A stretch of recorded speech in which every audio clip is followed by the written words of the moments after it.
నమస్తే, welcome to our channel. నేను మిషాల్. ఏపీలో అమరావతి అభివృద్ధి చెందుతుంది, జీర్ణించుకోలేకపోతున్నారు వైసీపీ వాళ్ళు అంటే అవుననే సమాధానం కూడా వస్తుంది. అయితే దీని మీద పూర్తిగా విశ్లేషించడానికి మనతో స్టూడియోలో ఉన్నారు పొలిటికల్ అనలిస్ట్ శ్రీలీల గారు ఉన్నారు. వారిని అడిగే విషయాలను తెలుసుకునే ప్రయత్నం చేద్దాం. నమస్కారం మేడం. నమస్తే అమ్మా. మేడం, ఈరోజు కూటమి ప్రభుత్వం వచ్చి 18 నెలలు అవుతుంది. ఏ విధంగా అభివృద్ధి చెందుతున్న రాష్ట్రం ప్రజలే చూస్తూనే ఉన్నారు, గమనిస్తూనే ఉన్నారు. పెట్టుబడులు కావచ్చు, ఇటు అమరావతి పరుగులు పెడుతుంది కావచ్చు, అన్ని చూస్తూనే ఉన్నారు. అయితే ఇదంతా జీర్ణించుకోలేక వైసీపీ వాళ్ళు ఫేక్ ప్రచారాలు చేసుకుంటూ వస్తున్నారు. ఈ వైసీపీ వాళ్ళు చేసిన ఈ ప్రచారాలను ఏ విధంగా చూడాలి మేడం? అసలు ఇక్కడ కూటమి ప్రభుత్వానికి ఒక పెద్ద పెను సవాలనే చెప్పాలి.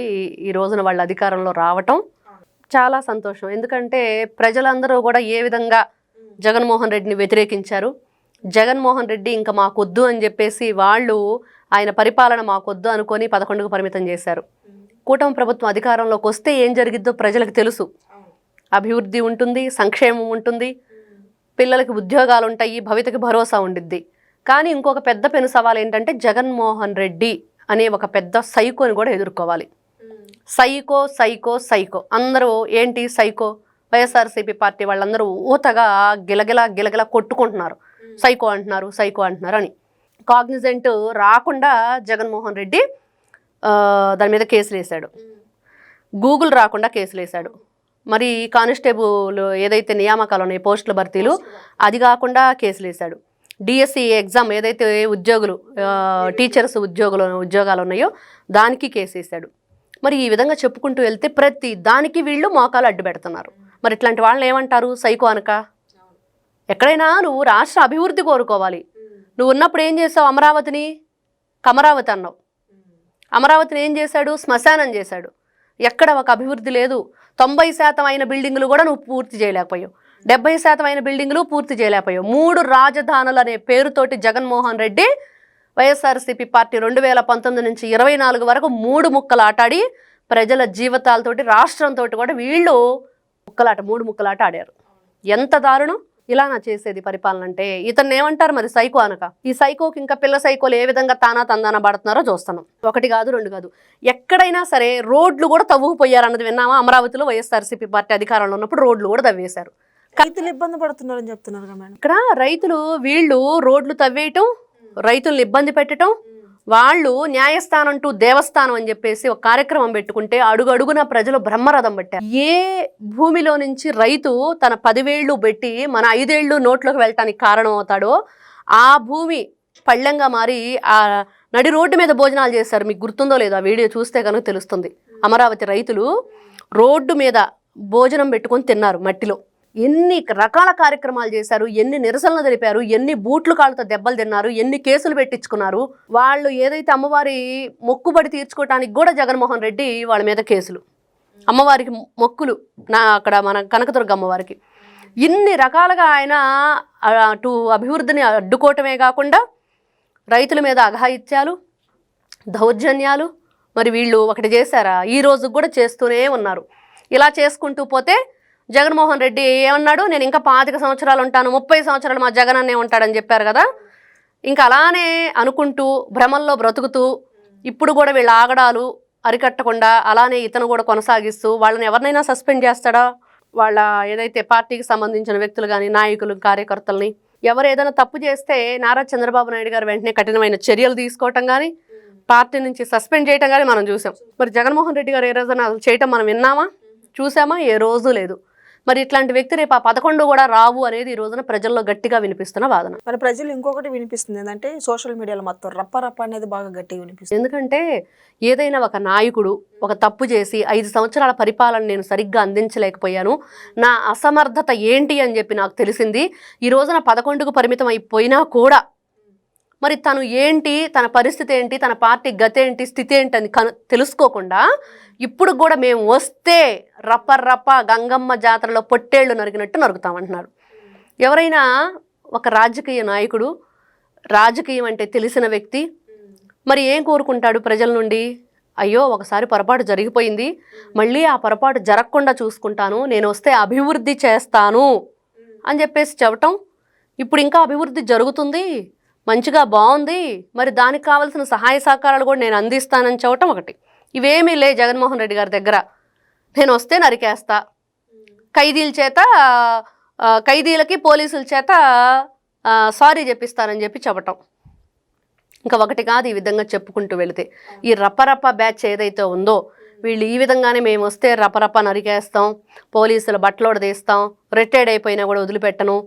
మరి ఏదైతే ఈ కాలేజీలు, మెడికల్ కాలేజీలు కానీ ప్రభుత్వ హాస్పిటల్స్ కానీ వీటికి సంబంధించి టెండర్లు వేస్తే గవర్నమెంట్ మెడికల్ కాలేజీలు ప్రైవేటు వాళ్ళకి అమ్ముతున్నారు. రాష్ట్రం అభివృద్ధి లేదు, ఏం లేదు, ఇచ్చిన సంక్షేమ పథకాలు అమలు చేయటం లేదు, ఈ విధంగా చేస్తున్నారు.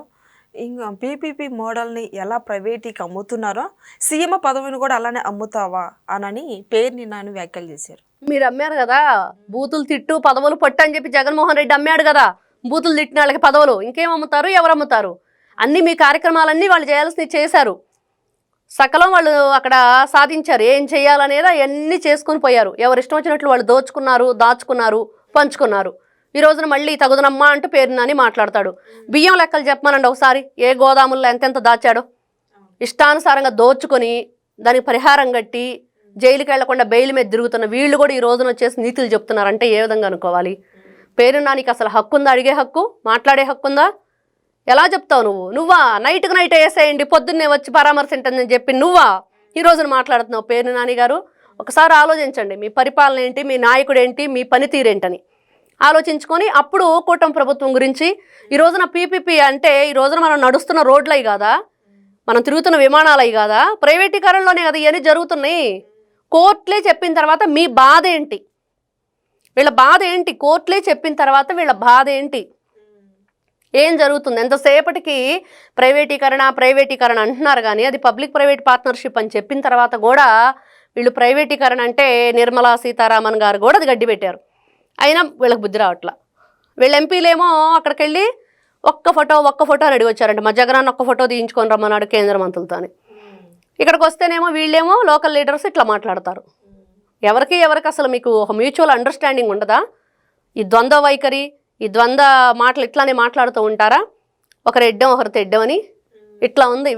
వీళ్ళ మంత్రులకి, వీళ్ళ ఎంపీలకి, వీళ్ళకే సరైన అవగాహన లేదు, ఎవరికి ఒక మ్యూచువల్ అండర్స్టాండింగ్ లేదు. కాబట్టి వాళ్ళంతా ఒక మాట మీద ఉండి ఇదిగో మేము కేంద్ర ప్రభుత్వం మాట్లాడాము. జేపీ నడ్డా గారు మన సెంట్రల్ హెల్త్ మినిస్టర్, ఆయన 40% ఇక్కడి నుంచి నిధులు ఇస్తాము, మీరు యూ కెన్ ప్రొసీడ్ అని చెప్పేసి లేఖ రాశారు. దానికి సంబంధించిన ఇవన్నీ కూడా ఆ లేఖ కనిపించట్లేదా పేరుని నానికి? కనిపిస్తే చదివితే అర్థం కావట్లేదా? మరి తెలుగు రాదు కదా వీళ్ళకి. మరి అర్థం కాకపోతే అర్థం చేసుకోమనండి, ఎవరికైనా చదువు వచ్చిన వాళ్ళ చేత చెప్పించుకోమనండి, వాళ్ళు చక్కగా ఎక్స్ప్లెయిన్ చేస్తారు. అవన్నీ వదిలేసి దొరికింది కదా ఒక మైకు ఇచ్చారు కదా స్క్రిప్ట్ అని చదివితే కుదరదు. తెలివితేటలు ఉండాలా, లేకపోతే తెలియకపోతే చెప్పింది వినాలి. రెండూ జరగకపోతే అది త్వరలో అందరికీ శ్రీకృష్ణ జన్మస్థానం. ఈరోజు అక్రమంగా అరెస్టులు చేస్తున్నారు, నెక్స్ట్ మేము ఆయన్ని అధికారంలోకి వచ్చిన తర్వాత సరి చేస్తామంటున్నారు. మరి అక్రమంగా అరెస్టులు, ఈ రోజున అక్రమాలు చేసింది వాళ్ళు, అన్యాయాలు చేసింది వాళ్ళు, దోపిడీలు చేసింది వాళ్ళు, దౌర్జన్యాలు చేసింది వాళ్ళు. మరి అక్రమ అరెస్టులు ఎలా అవుతాయి ఆయన చెప్పాలి. ఏ విధంగానో కూడా వివరిస్తే ఏది ఎవరి మీద పలానా కేసు, ఇదిగో ఈ కేసు పెట్టారు అని పూర్తి వివరాలతో సహా. మరి దాని మీద ఉంటాయి కదా అన్ని డీటెయిల్స్. ఎఫ్ఐఆర్ నమోదు చేస్తారు, కేసు కడతారు, మరి రిమాండ్ చేస్తారు. మరి కోర్టులు ఆ రోజున ఏమి దాని మీద చెప్పారు, న్యాయస్థానంలో జడ్జి గారు ఉంటారు కదా, మరి దాని మీద పూర్తి వివరాలు ఉంటాయి. ఒకసారి విత్ ప్రూఫ్స్తో ఆయన మైక్ ముందుకు వచ్చి మాట్లాడితే బాగుంటుంది. ఏదీ లేకుండా అక్రమ కేసులు అంటే ఈ రోజున కూటమి ప్రభుత్వం కక్షపూరిత ప్రభుత్వం కాదు మీలాగా. రాగానే కూల్చేయాల, రాగానే ప్రజల్ని నడి రోడ్డు మీదకి లాగేయాల, రైతులు అన్నం పెట్టే రైతుని బూట్లు కాలుతో తన్నించలా, అడుగడుక్కి పోలీసులను పెట్టించుకోవాలా, వేల కోట్ల రూపాయలు రంగులు వేయటం తీయటం మీ బొమ్మలు వేయించుకోవడం చేసినట్టు చేయట్లా. అభివృద్ధి ధ్యేయంగా వెళ్తున్నారు కాబట్టి మీ నోర్లు లెగుస్తున్నాయి. ఒకసారి వీళ్ళ సంగతి కూడా చూస్తే బాగుండని చెప్పి వాళ్ళు స్టార్ట్ అయ్యారా, అందరి నోళ్ళు మూతపడతాయి. ఆ విధంగా మేము అరెస్టులు కావాలని చెప్పి వీళ్ళు అరుపులు అడుగుతారు. రేపేదో కేసు మీద అరెస్ట్ అవుతారు, అదిగో అడిగాం కాబట్టి మమ్మల్ని అరెస్ట్ చేసామంటారు. మళ్ళీ కూటమి ప్రభుత్వం ఉంది తప్పు అని చెప్పి చూపించే ప్రయత్నంలో వీళ్ళు ఒక రెచ్చగొట్టే ధోరణిలో ఉన్నారు వైఎస్ఆర్సీపీ వాళ్ళు. కాబట్టి ఈ విధంగానే చేశారంటే దానికి కూడా పనిష్మెంట్ ఉంటుంది. మొన్నే చెప్పారు నారా లోకేష్ గారు 3 పేజీలు అయినాయి, ఇంకా 57-97 పేజీలు ఉన్నాయని. మరి అవి కూడా బయటకు తీస్తే ఒక్కొక్కరికి మరి జింతాత చితాచిత అనుకోవాలా, మరి ఏమనుకోవాలో వాళ్ళే ఆలోచించుకోవాలి. నమస్తే.